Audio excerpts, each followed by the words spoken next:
Hi, Lacretta. How are you? I'm Ariana. Hi, Ariana. I'm doing very well, thank you. Awesome. So, what made you join the project? Oh, I think I was more so allowed.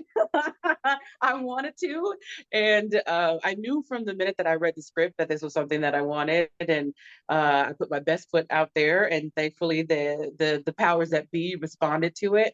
But why I wanted it so much was there was a lot of nostalgia built into the show for me.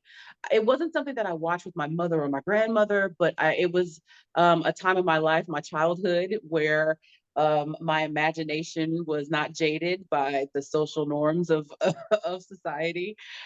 So because I saw that in Gurgs and the freedom and the discoverability of every moment in her, then I knew that that was something that I really wanted. Yeah, speaking of the show, it's definitely a different style than what is common in comedies today. They're usually a bit darker. This one is like truly like a multi-camera sitcom. What is it like to shoot in that style, which was very common, as you were saying, in your childhood, but isn't common anymore? What I love about it is that we don't beat the scenes into the ground.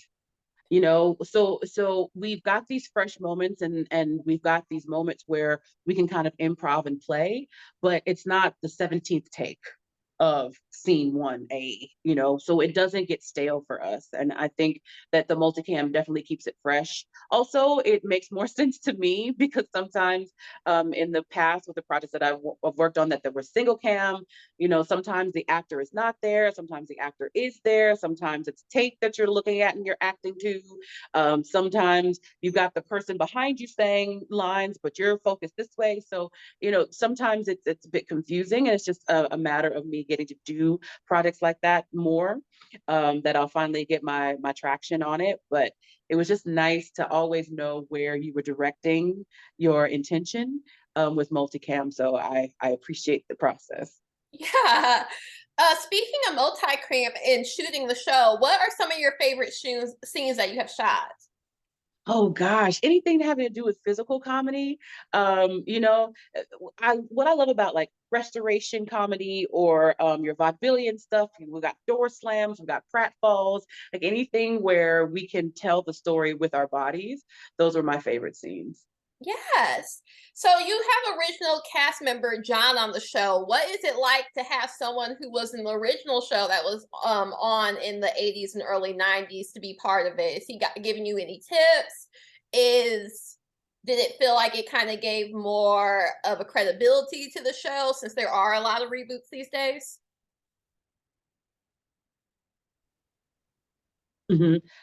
I think it just kind of continued the legacy of the show to have him there. And he took very much care of making sure that it was true to what came before us. So if I were supposed to be standing on one side, then he would just say, well, when we did it, then this is where people stand. Or because of how actual court is run, then this is why I would be where I would be.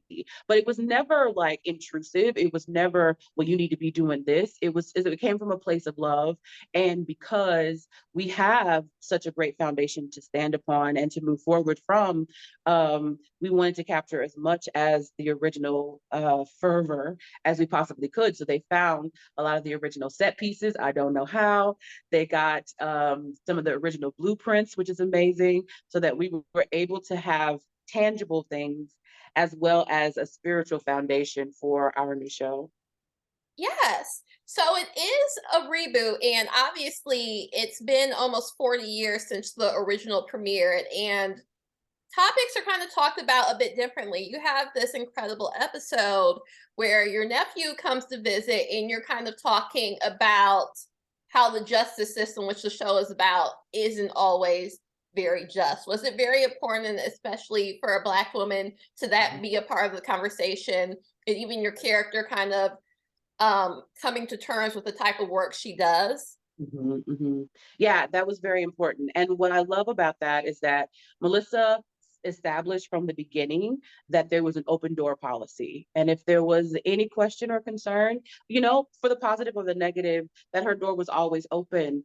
So the way that process kind of spiraled out, I felt heard and seen, which is what we're all working for, especially when we do have social issues. We want to be heard, we want to be seen and taken seriously. And that's how I felt with that episode. Yeah.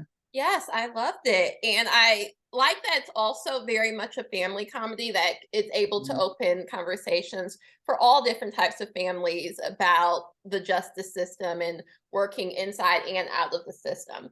But you Yeah. guys also have like pretty crazy cases, obviously, because it's night court. What are some of the cases that you just found to be the most outlandish and funny? Oh gosh. The ones involving animals or the ones involving people who think they're animals, like like what is that? And then how are these animals in New York? Like you think of New York as such an urban, bustling city, but there's a horse there. So, but this is not the country. Why is there a horse in Times Square? So I'm fascinated with those characters and those cases. Yeah, and it's crazy because night court actually does exist in New Exactly. York. I was like, "Oh, this is just like a made-up comedy thing," but no, people actually have night court in New York, and a lot of famous people have actually been in night court in New York, so that was kind of fun to look up. So you guys actually there's a lot of different rotating people because there's, like, even several cases per episode, but there is Mhm. still a core group. How have you guys kind of bonded together to kind of create that chemistry?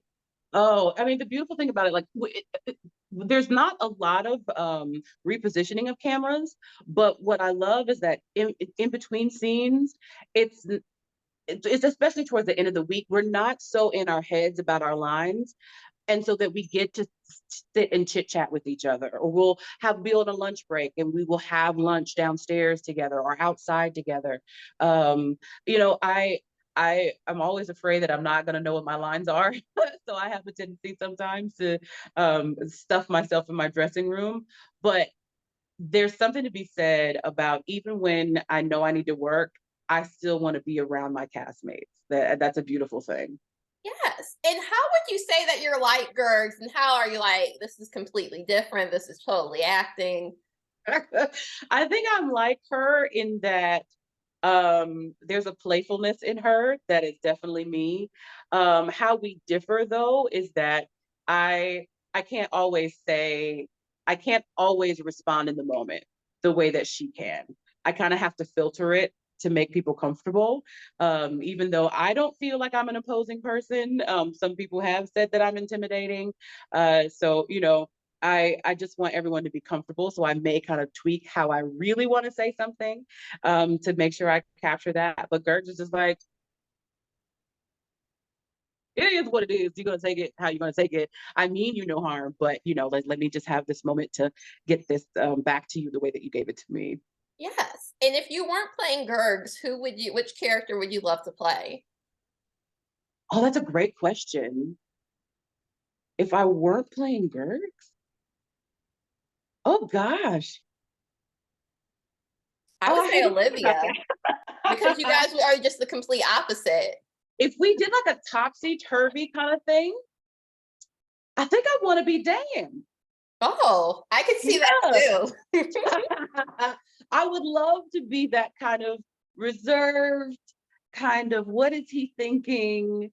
And then the dry sense of humor. Oh yeah, that would yeah, done. That's my answer.